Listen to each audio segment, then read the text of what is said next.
deuxième partie de l'Africa Newsroom. Je suis toujours avec Francis Mouketo, politologue, Alain Jules Meunier, journaliste, Abdelkarim Yacoub Kounougoumi, coordinateur du pacte et coordinateur et directeur Afrique centrale de l'organisation internationale Internet sans frontières. Tout de suite, le grand angle.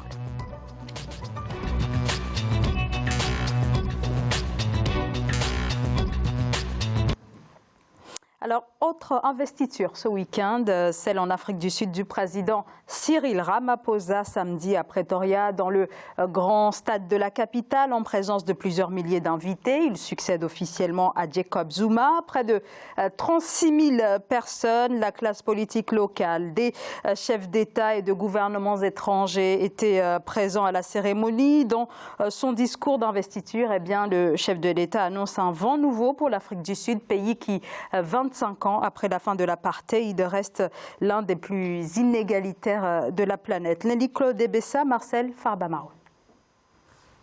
Le président Cyril Ramaphosa, âgé de 66 ans, a prêté serment ce 25 mai à Pretoria, en Afrique du Sud. Il a été réélu par les députés le 22 mai suite à la victoire de son parti, le Congrès national africain, aux élections législatives du 8 mai 2019. Le président Ramaphosa ambitionne de former incessamment un nouveau gouvernement. Pour ce mandat de 5 ans, le chef de l'État s'est fixé comme fil directeur de nettoyer le parti et l'État de la corruption et de relancer l'économie de la première puissance industrielle du continent africain. Les défis auxquels notre pays fait face sont énormes, mais ils ne sont pas insurmontables. Ils peuvent être relevés. Nous affirmons notre détermination à mettre fin à la pauvreté en Afrique du Sud. Chaque enfant sera en mesure de lire et chaque personne à la recherche d'un emploi aura une opportunité raisonnable d'emploi. Nous allons devoir faire preuve de courage, de détermination et de persévérance pour atteindre cet idéal.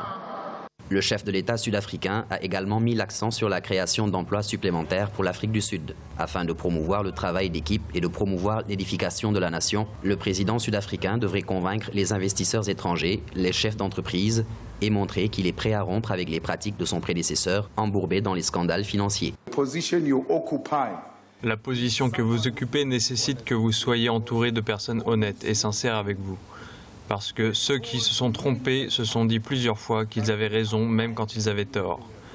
Vous ne devez pas écouter ceux qui vous disent que vous agissez bien alors que la justice sud-africaine et la constitution du pays disent que vous avez tort. Ce sont ces deux institutions qui sont qualifiées pour défendre notre démocratie. En rappel, le président Cyril Ramaphosa dirige l'Afrique du Sud depuis la démission forcée en février 2018 de l'ex-président Jacob Zuma, poussé vers la sortie par le Congrès national africain en raison de forts soupçons de corruption pesant sur lui. Et c'est donc à la tête d'un parti affaibli, l'ANC, que le président Cyril Ramaphosa a prêté serment. Et les enjeux sont nombreux. Alain Jules Meunier, a commencé peut-être par la composition du futur gouvernement qui devrait intervenir sans doute au cours des prochaines heures. Tout à fait. Alors, disons que l'ANC renaît plus ou moins de ses cendres. L'ANC revient parce que Zuma a carrément cramé ce parti-là. Maintenant, Cyril Ramaphosa est en train plus ou moins de ramener les gens, les Sud-Africains, dans ce parti-là. Donc d'où effectivement un résultat pas très élogieux pour l'ANC, quand même demandé là, il faut le rappeler. Alors le président Ramaphosa a vraiment un chantier colossal, c'est-à-dire que il faut voir tout ce qui se passe en Afrique du Sud actuellement, c'est-à-dire que la consommation d'héroïne a triplé, donc c'est les drogues dures, alors le sida va encore de forme galopante jusqu'à présent. Donc il y a tout ça, il y a une violence endémique, une pauvreté incroyable. Vous l'avez bien mentionné que l'Afrique du Sud, c'est l'un des pays les plus inégalitaires au monde. Donc, vraiment, les défis sont herculéens pour le président Ramaphosa. Donc, quand je l'ai entendu lors de son discours d'investiture, je me dis, est-ce que ce sera possible? Parce que, voilà, beaucoup de gens ont essayé, mais bon, est-ce que ce sera possible? C'est la vraie question. Ce sera très dur. Abdelkarim Yacoub Kounougoumi. Oui, mais contrairement à vous, moi, je suis optimiste, très, très optimiste. Et d'ailleurs, j'en suis fier de voir ces deux générations qui s'est parlé quand Julius Malema s'adressant au président élu. Là, on voit cette jeunesse sud-africaine qui est aussi en train de s'impliquer dans la vie politique, qui défend sa vision avec un président issu de l'ancienne école, de l'ancienne équipe dirigeante. Voilà pourquoi je crois que ce nouveau président est le président qu'il faut au moment où il faut pour sauver la mise à l'Afrique du Sud. Vous savez très bien, il a été la personne de recours quand l'Afrique du Sud était en crise, quand l'ANC était en crise, quand l'image même de ces partis de Mandela était en crise. Donc il a été de la roue de secours. Maintenant, il est passé en roue principale. Il n'avait pas les coups de franche quand il a remplacé Zuma, parce que l'équipe de Zuma était encore en place et les soutiens de Zuma étaient encore dans le parti. Ça veut dire que même s'il était président, au sein du parti, il y avait encore les hommes forts de Zuma qui soutenaient encore Zuma et dont il n'avait pas les coups de franche. Donc maintenant, il est le président élu, donc il a la légitimité du peuple et maintenant, je crois qu'il a plus de force de pouvoir décider et remplacer tous ces caciques du régime qui sont aussi impliqués dans cette corruption, parce qu'il n'y a pas que seulement Zuma qui est corrompu, parce que beaucoup de caciques du régime en ont bénéficié. Donc maintenant, comme vous l'avez dit tout à l'heure au début, on va voir dans ces gouvernements qu'il va mettre en place qui seront dans ces gouvernements. Est-ce que ce sont les anciens classiques qui seront là ou bien c'est une nouvelle génération de technocrates, des gens qui vont vraiment travailler pour le pays. Et le deuxième défi qu'il va relever, c'est aussi rassurer les autres Sud-Africains, qui sera le président de tous les Sud-Africains et non le président de l'ANC. Et par sa crédibilité, parce que c'est un homme crédible. C'est un homme qui a géré des entreprises. C'est un homme qui est dans l'économie, qui sait ce que c'est que travailler et produire. Donc, cette expérience d'homme d'affaires, cette expérience d'économiste, on l'a vu aussi quand il était du président, il prenait des avions économiques, il montait dans des avions comme tout le monde. Donc cela montre la vision de cet homme et ce renouveau qu'il va apporter à cette Sud-Afrique qui en a vraiment besoin. Francis Mouketo, est-ce que l'un des défis n'est pas finalement pour le président Cyril Ramaphosa de faire un renouvellement de logiciel de l'ANC, c'est-à-dire revenir sur des thématiques plus sociales avec un peu plus de prise d'opposition. On pense notamment à la réforme agraire, au salaire minimum, des thématiques surtout abordées par la gauche radicale. On l'a vu avec des personnalités telles que Julius Malema. Alors, ça n'est pas très facile pour lui, puisque il y a d'un côté un parti qui est très fort, qui a les pouvoirs de démettre un président de la République. Il y a de l'autre côté l'opposition qui ne va pas faire des cadeaux. Il y a ce conflit générationnel qu'on voit. C'est quand même un poulain de Nelson Mandela, donc ce n'est pas un homme nouveau qui reprend le flambeau. C'est vrai que c'est un ancien homme d'affaires qui arrive au pouvoir. Est-ce qu'il va faire mieux que son prédécesseur? Il faut savoir quand même que l'ANC, malgré le mauvais score depuis 1994, date ou année à laquelle ils ont gravi, ils ont pris le pouvoir d'État et renversé le régime d'apartheid. Depuis ces années, c'est le score le plus mauvais qu'ils aient recueilli, 57%, 57,5%. Et puis, ils ont raflé les 230 sièges sur les 400 de la Chambre basse. Ça, c'est un fait. Et puis, d'autre part, il n'y a pas finalement eu l'élection. Il a été proclamé sans avoir de contradicteurs ou d'autres candidats. Donc, il a été élu. C'est vrai qu'il va prendre un peu du poil la bête. Et d'ailleurs, comme il a dit mon co-débatteur, le vice-premier ministre, vice-président, a déjà reporté sa prestation de serment parce qu'il est mêlé dans des affaires de corruption. Et d'ailleurs, la ministre de l'Environnement a aussi jeté l'éponge de son siège de député. Donc, on va peut-être assister à une chasse à la sorcière. Il a promis de faire un coup de balai et donc de se battre contre les antivaleurs dont la corruption qui mine ce pays, le chômage, les inégalités. Il a du pain sur la planche. Va-t-il arriver à redorer le blason terni de son prédécesseur? On peut quand même noter qu'aujourd'hui, il est entouré de toute la clique Zuma qui est entachée, et beaucoup de ministres qui sont attachés dans les malversations politico-financières. Donc, il a du pain sur la planche. Alain Jules Meunier. Alors, effectivement, moi, je ne suis pas aussi optimiste que Abdelkerim parce que, bon, sincèrement, je vous avoue que l'Afrique du Sud, actuellement, traverse une grave crise. C'est-à-dire qu'elle a commencé au sein de l'ANC et aujourd'hui, vous avez parlé tout à l'heure de la réforme agraire qui vient. Il faut restituer les terres à ces gens qui n'avaient pas de terre, enfin les premiers habitants qui étaient là. Ça, c'est un vaste chantier. Qu'est-ce qui va se passer? Il y aura probablement des violences qui viennent. Ensuite, on a vu, il faut une transition écologique en Afrique du Sud, parce que toutes les centrales sont à charbon. Et aujourd'hui, on voit des écologistes refuser qu'il y ait de nouvelles centrales, etc.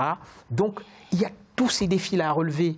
Et je crois que si le rôle qu'il s'arroge maintenant de faire un coup de balai va suffire à pacifier le pays, à permettre que effectivement l'économie soit florissante, parce qu'il faut appeler les investisseurs internationaux, bien évidemment. Alors, avec cette violence qui est là en Afrique du Sud, est-ce que les gens investissent encore en Afrique du Sud ces dernières années? Moins qu'avant. Par contre, lorsqu'il y avait le régime d'apartheid, on voyait tous ces grands groupes internationaux, Renault, etc., qui investissaient là-bas. Mais aujourd'hui, ce n'est pas le cas. Est-ce que ces investisseurs auront confiance à Cyril Ramaphosa? Ça, c'est une autre question. Parce que c'est bien beau de dire que je vais résorber le chômage, qui est de 27% quand même en Afrique du Sud. Mais s'il n'y a pas d'investisseurs internationaux, vous ne pouvez rien faire. C'est pour cela que je suis pessimiste quand même. Oui, moi, mon optimisme, ce n'était pas un optimisme béat, parce que c'est un constat. J'ai fait que, de toute façon, quand on est parti chercher Ramaphosa comme solution à cette crise, c'est qu'il y avait déjà les classiques de Zuma. Ils ne l'ont pas pu empêcher. Là, ils n'ont pas pu empêcher son élection. Donc, je crois qu'ils ne l'empêcheront pas de pouvoir régler le problème. Si aujourd'hui, l'ANC doit passer par cette purge, l'ANC le fera. Et je ne crois pas que le parti acceptera de se sacrifier pour des personnes. Et que ce parti-là sera prêt, je vous jure, si ce parti est prêt à démettre un président pour redorer le blason de ce parti, eh bien ce parti le fera. Et de deux, la déclaration de Julius Malema était claire. Quand même, Julius Malema a une quarantaine de députés aussi, et la demande de Julius, justement, c'est dans le cadre de la redistribution agraire. Il a expliqué ça, c'est son credo. Et je crois que cette redistribution va peser aussi dans le soutien de l'IFF à Ramaphosa. Donc, je crois qu'il y a beaucoup de choses qui vont se passer, mais je ne crois pas que l'ANC mettra les bâtons dans son président élu pour faire plaisir à l'opposition non plus. Donc il y a beaucoup d'enjeux. Et la sécurité, vous en avez parlé, l'Afrique est en mauvais état, l'Afrique du Sud est en mauvais état, vous en avez parlé. Et je crois que la priorité aujourd'hui de Ramaphosa, ce n'est pas seulement de régler des comptes. Non, je crois que c'est de proposer des solutions, des alternatives qui mèneront à ces relances économiques dont son credo, c'est ça, c'est la relance économique, de restaurer un climat d'affaires ou qui permettra aux investisseurs qui sont partis de revenir. C'est ça, en tout cas, mon optimisme est basé là-dessus et sur la crédibilité de cet ancien homme d'affaires. Et celui-là ne sera pas corrompu parce qu'il est déjà riche, parce qu'il a déjà tout ce qu'il faut. Et je ne crois pas que quelque chose va le détourner de cet objectif et il réussira. Oui, Francis. On peut déjà dire qu'il a réduit de près de 100 millions de rand la facture de l'organisation de la cérémonie d'investiture. Donc il a montré un peu ses capacités de gestionnaire. Bon, je pense qu'on peut lui donner ce petit crédit quant à la bonne gouvernance économique, mais n'oublions pas que l'Afrique du Sud ne s'est jamais remise de la crise financière de 2008. Donc ce pays va de perte de vitesse en perte de vitesse. La croissance a été réévaluée à 1%. Alors comment, avec une croissance faible, on peut envisager des réformes ambitieuses? Donc là, il y a un vrai problème. Et donc, il a du pain sur la planche. Ça, c'est... Oui, mais... il a des plans sur la plan, ça c'est clair. Personne n'a dit que ça va être facile et ça va rouler comme sur les roulettes. Non, la question maintenant c'est que c'est les atouts qu'il a. C'est ça ce qui m'intéresse en fait. Il a des atouts considérables. Il a la confiance des acteurs économiques. Il fait partie de ces acteurs économiques. Donc maintenant, qu'est-ce qui a plombé ce que vous avez dit? L'Afrique du Sud a subi de plein fouet cette crise comme tous les autres pays d'Afrique, avec des facteurs exogènes. Elle ne s'est jamais remise. Oui, mais elle est en train de se remettre. Il faut un gouvernement, un président qui l'aidera à se remettre. Donc, Zuma n'a pas été à la hauteur. Eh bien, maintenant, l'Afrique du Sud a un nouveau président, avec des expériences nouvelles et avec des outils qu'il essaie. Donc, moi, je crois que la lutte contre la corruption, ces fléaux qui a justement été l'un des facteurs principaux qui ont empêché l'Afrique du Sud à se relancer, c'est la corruption. Eh bien, si la lutte contre la corruption est l'objectif prioritaire, tout en sacrifiant même des dignitaires de l'ANC jusqu'à même démettre un président, eh bien, je vous jure, il va réussir à faire répartir ces pays et à lutter contre cette corruption qui gangrène l'économie. Alain Jules Meunier, vous voulez intervenir? Ben oui, je voulais revenir sur la réforme agraire parce que j'ai bien peur de l'effet Mugabe. J'ai bien peur de l'effet Mugabe parce que vous savez, c'est l'Afrique du Sud, c'est la première puissance économique africaine en réalité, industrielle. Mais cette réforme agraire risque d'avoir de tristes conséquences. Vous savez qu'il y a certains fermiers blancs qui ne seront pas dédommagés. C'est sur la table. Parce que quand vous lisez cette réforme agraire-là. Et donc, je me dis qu'il y aura cet effet Mugabe. Parce que, bon, forcément, ces fermiers-là, ils iront se plaindre certainement à Paris, à Londres, à New York, etc. Et c'est pour cela que j'ai peur, justement, de cette présidence de Cyril Ramaphosa. Moi, franchement, alors, reste à voir s'il va aller effectivement jusqu'au bout de cette réforme. On rappelle à nos téléspectateurs qu'il s'agit effectivement d'une réforme agraire sans compensation. Donc là, est-ce qu'il ne s'agissait pas finalement d'un effet d'annonce? Parce que ça fait déjà de nombreuses années que est quand même mis sur la table. Mais la question, c'est que l'Afrique du Sud, ce n'est pas le Zimbabwe. Et les Sud-Africains ne sont pas les Zimbabwéens. Et ce n'est pas la même expérience, ce n'est pas la même économie. C'est très différent. Mais avec quand même pas mal de choses qu'on peut mettre en parallèle. La question qu'il faut se poser, c'est que est-ce que ces dirigeants sud-africains voient ce que vous dites comme juste ou pas? La première des choses à se poser la question, est-ce que la mesure est juste ou pas? Avant de penser à la conséquence, si c'est juste, je crois que les autorités et l'Afrique du Sud est prête à payer le prix. S'il faut payer le prix pour être juste, il faut le faire. On ne peut pas satisfaire tout le monde. Eh bien, si aujourd'hui la réforme agraire est juste pour le peuple sud-africain, pour la majorité des Sud-Africains, je dis bien 90% des Sud-Africains, eh bien, il faut le prendre, cette mesure. Puisque cette mesure a été injuste. Au Zimbabwe, hein. Parce que, non, on déconstruit. Alors, Abdelkarim, on rappelle comme que actuellement au Zimbabwe, le gouvernement est en train de revenir sur cette réforme en indemnisant justement les anciens propriétaires, de terres. On indemnise, mais on n'arrache pas. Ça veut dire que si aujourd'hui, Ramaphosa a décidé qu'on n'indemnise pas parce que l'Afrique du Sud n'en a pas les moyens, eh bien, peut-être qu'ils le feront et après ils reviendront. Mais moi, je crois qu'à un moment donné, si nos dirigeants, c'est ça ce qu'on demande aux dirigeants africains, c'est de régler les problèmes, les erreurs du passé. Si cette mesure de l'apartheid, c'est l'apartheid qui a instauré ça, c'est l'apartheid qui a donné cette terre à ces Sud-Africains. C'est l'apartheid qui a exclu la majorité des Sud-Africains dont ils sont héritiers de cette terre, qui sont légitimement propriétaires.